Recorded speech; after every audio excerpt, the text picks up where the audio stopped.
Hello, how are you all? I hope you all had a wonderful week, although it was a bit hot, right?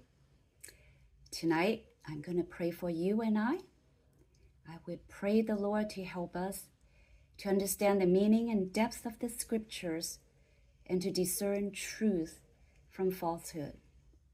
And may the Holy Spirit illuminate our minds and help us to be open to God's message and be transformed. And may He continue to give us His love, His peace, and joy. Last week, Brother Victor studied with you Numbers 18 from verse 1 to 14. And tonight we're going to study the same chapter, Numbers 18, starting from verse 15. Now I'm going to read to you. Everything that first opened the womb of all flesh, which they bring to the Lord, whether man or beast, shall be yours. Nevertheless, the firstborn of man you shall surely redeem, and the firstborn of unclean animal you shall redeem. And those redeemed of the devoted things you shall redeem when 1 month old, according to your valuation, for 5 shekels of silver, according to the shekel of the sanctuary, which is 20 gerahs. What does redeem mean here? To redeem, meaning to buy back or pay a price so that something is released back to you. The firstborn of people and of unclean animals, like donkeys or camels, belong to God. But instead of being given directly in sacrifice, like the lamb and the goats and the calf, the family could pay a set price, like 5 shekels, to the priests.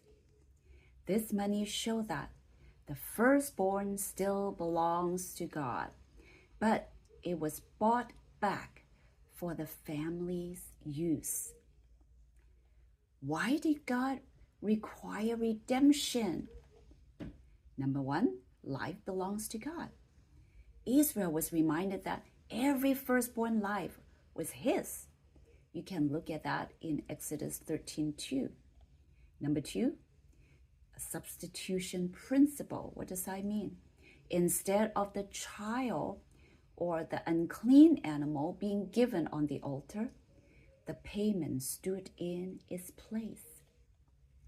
Number 3, pointing to Christ. This foreshadows how Jesus would one day be the ultimate redeemer. He paid the price for our lives with His blood. I'll give you a modern day example.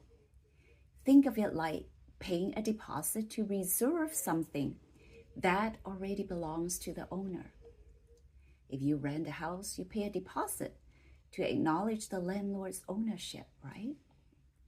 In the same way, Israelites pay redemption money to show God owns His life, but He has allowed us to keep it under His care. So here in verses 15 and 16, redeem means to pay God's set price, which is 5 shekels, so that the firstborn child or the unclean animals is released back to the family's care instead of being sacrificed. Now we're going to read verses 17 to 19. But the firstborn of a cow, the firstborn of a sheep, or the firstborn of a goat, you shall not redeem. They are holy. You shall sprinkle their blood on the altar and burn their fat as an offering made by fire for a sweet aroma to the Lord. And the flesh shall be yours, just as the waif breast and the right thigh are yours.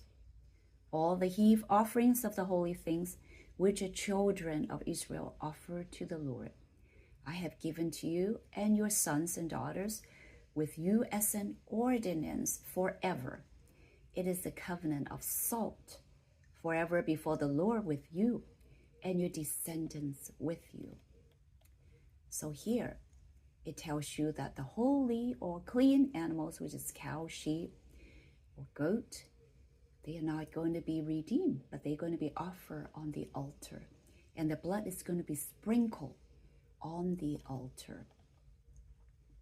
So priests would receive the meat while the blood and fat were given to God. We understand why sprinkling blood of the animal to the altar means, right? It signifies Christ's blood shedding for sinners. But what does the fat represent?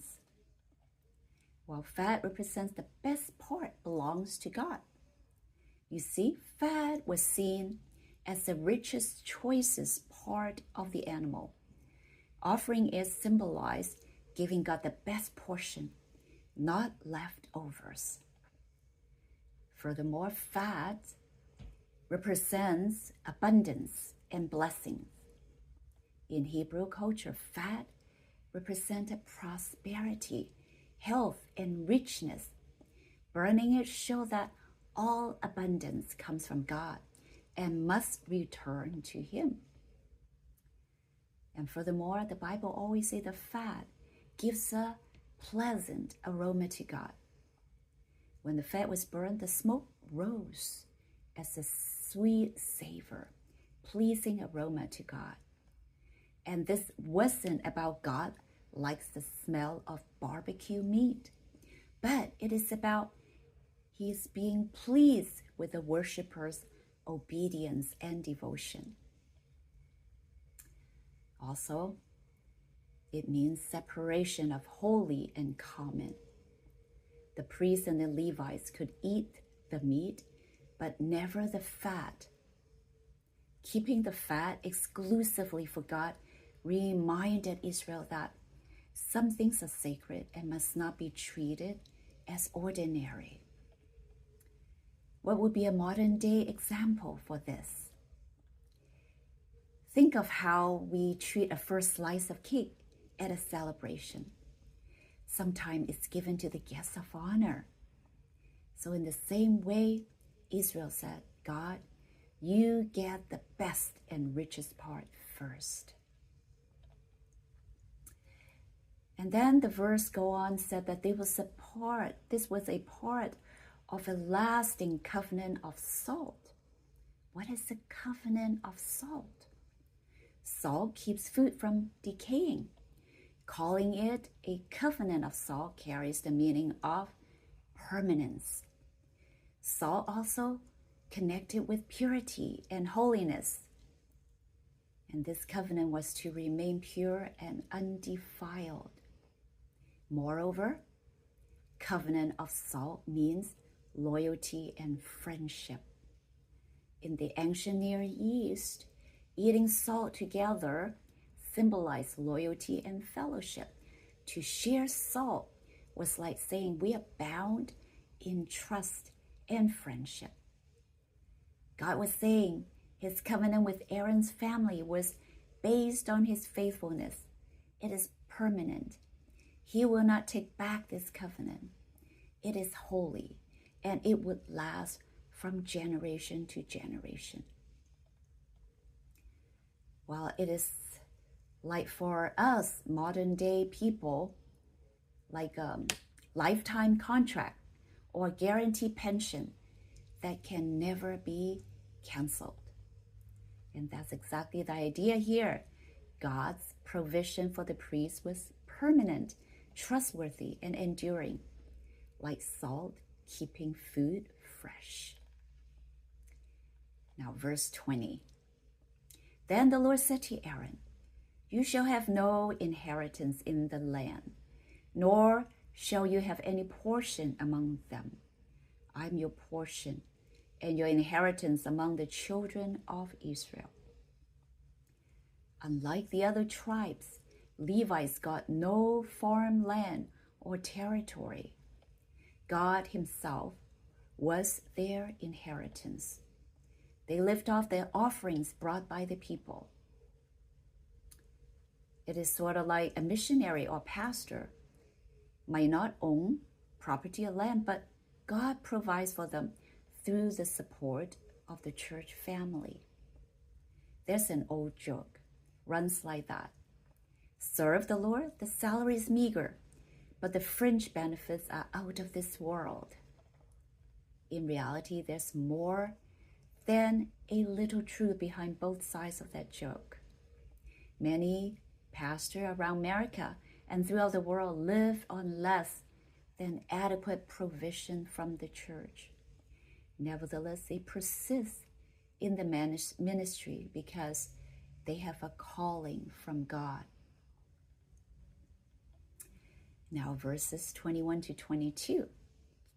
Behold, I have given the children of Levi all the tithes in Israel as an inheritance in return for the work which they perform, the work of the tabernacle of meeting. Hereafter the children of Israel shall not come near the tabernacle of meeting, lest they bear sin and die. Only Levites can serve in the tabernacle. Ordinary Israelites could not approach directly. If they did, they risked death. Levites act as a go-betweens to protect the people. Well, think of how only trained doctor can enter into an operating room, or his assistant. If an untrained person barges in, they could spread germs and put lives at risk. The Levites were like the medical staff of the tabernacle. Verse 23. But the Levites shall perform the work of the tabernacle of meeting, and they shall bear their iniquity. It shall be a statute forever throughout your generations, that among the children of Israel they shall have no inheritance. Levites were fully responsible for tabernacle service. If they failed, the guilt was on them. Their role carried both privilege and great accountability. It is like an airline pilot. He gets the honor of flying, but also bears the full responsibility if something goes wrong. The Levites carry the weight for Israel's worship. Verse 24. For the tithes of the children of Israel, which they offer up as the heave offering to the Lord, I have given to the Levites as an inheritance. Therefore I have said to them, among the children of Israel, they shall have no inheritance. Levites were supported by the people's tithes, which is 10% of their products. Today, tithe is 10% of our gross income. And this was their inheritance in place of land. Today, it's sort of like how tax support public workers. Levites were supported by everyone because they served on behalf of everyone. Now let's move on to verses 25 to 29. Then the Lord spoke to Moses, saying, Speak thus to the Levites, and say to them, When you take from the children of Israel the tithes, which I have given you from them as your inheritance, then you shall offer up a heave offering of it to the Lord, 1/10 of the tithe. And your heave offering shall be reckoned to you as though it were the grain of the threshing floor, and as the fullness of the winepress. Thus you shall also offer a heave offering to the Lord from all your tithes, which you receive from the children of Israel. And you shall give the Lord's heave offering from it to Aaron the priest. Of all your gifts you shall offer up every heave offering due to the Lord, and from all the best of them, the consecrated part of them. Levites also give back a tithe of the tithe that they receive. The people gave their tithe to the Levites, and then the Levites in turn give a tenth of their own tithe to the priest, Aaron's family. And God required the best portion to be given to him first. Modern day example, imagine a pastor who receives a salary from the church. Even though he is supported by the congregation, he still have to give tithe, showing that no one is exempt from giving to God. Now verses 30 to 32. Therefore you shall say to them, when you have lifted up the best of it, then the rest shall be accounted to the Levite as the produce of the threshing floor, and as the produce of the winepress. You may eat it in any place, you and your household, for it is your reward for your work in the tabernacle of meeting. And you shall bear no sin because of it. When you have lifted up the best of it, you shall not profane the holy gifts of the children of Israel, lest you die. After offering the best to God, which is the heave offering they're talking about. Heave offering, if you remember from Leviticus, the priests, they raised the part of the body, the meat, to God. So that is the best of these offerings. And they are given to God first. And then the Levites could freely enjoy the rest. They didn't need to feel guilty because it was their reward for faithful service. This is like an employee setting aside tax first, then enjoying the rest of the paycheck freely. God told the Levites, give me first, and you can keep the rest with joy. Much of this chapter was a repeat instruction from God. The instruction was first given in the book of Leviticus. I don't know whether you remember that, right? So why? Why did God repeat the instruction? If you remember back in Numbers chapter 16, Korah, Dathan, and Abiram complained. They said, why do Aaron and his family get special priest rights? Aren't all God's people holy? You can read back in chapter 16, verse 6. They rejected the idea that the priesthood should be limited to Aaron's line. And God judged the rebels. The earth swallowed some, fire consumed the others, and the plague struck until Aaron interceded.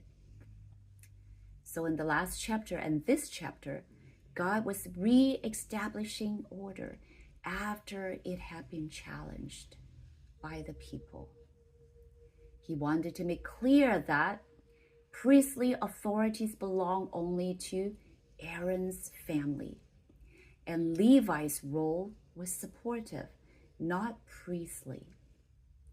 Provision for priests and Levites was God ordained, not man-made privilege.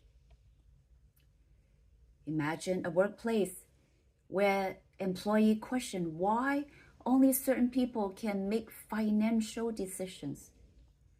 After an audit scandal, the CEO rewrites the company rules. Here's exactly who has authority. Here's how money will be flowed, and here's why. And that's what God was doing in Numbers 18. He reinforced the rules so rebellion wouldn't rise again. What's the key lesson for us? Number one, God owns the first and best, whether it's children, possessions, or income. Number two, God provides for his workers through his people. Number three, responsibility is serious. Leaders carry accountability before God. Number four, everyone gives. Even those who receive must also return the best to God. Number five, God allows joy. After we give him his portion, he wants us to enjoy what remains without guilt. So next week, we're going to study Numbers chapter 19. Happy Sabbath.